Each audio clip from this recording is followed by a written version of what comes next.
In this lecture, we will be looking at how to return a response from actions, set the response HTTP status code, and how to perform a redirect.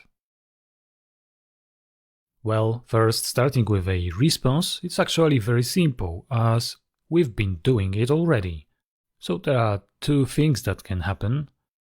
You return a primitive value, like string, number, or boolean, and it is literally what gets returned from your action. The second option is you return an array or an object, and it gets serialized as JSON. Now let's come up with some dummy response for a list of events and a single event, so we can make sure that it actually is converted to JSON when it is returned. So let's return an array, and this would be an array of objects where we have an ID and an event name, something like first event, and then let's just copy this over, add another ID and rename it as second event, and also let's return some static event from this find_one method. Don't forget the return keyword. Now let's head to Postman, press send, and indeed what we get back is JSON. And checking the response headers in Postman, you can see that this response is being marked as being JSON using the content type header. Also, when we try to get one single event, this is also JSON, and also the header confirms that it is application JSON. Now the response status codes. Normally, by default, for the GET requests, the response code is 200, which is a success response and basically means OK. By the way, here's the table of most commonly seen status codes. You can download it under this lecture to remind yourself what they mean. Also, there is a link to MDN with all possible codes and their explanations. While the 200 OK is the default for GET requests, for some cases, though, the default is different. When you create a resource, this would be 201, which means created.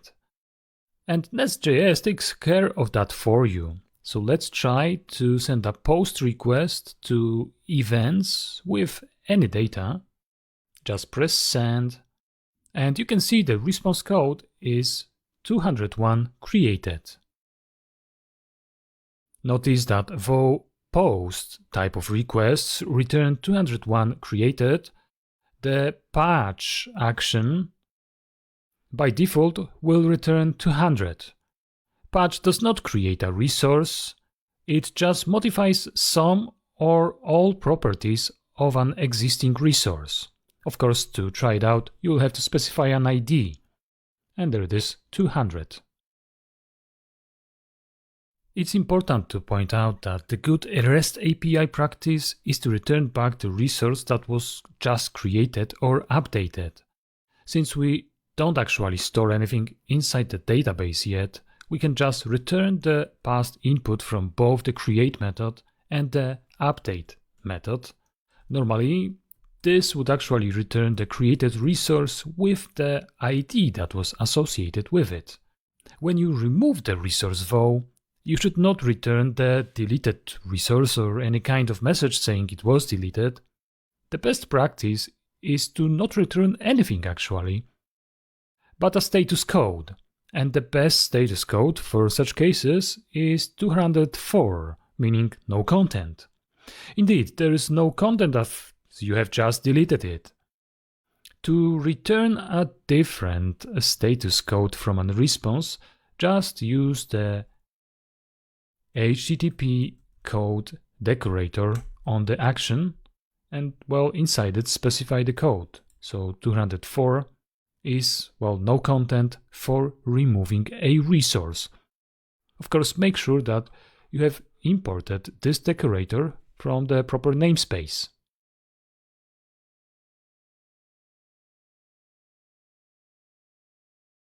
Finally, let's go back to Postman and let's simulate deleting something. Of course, nothing gets deleted.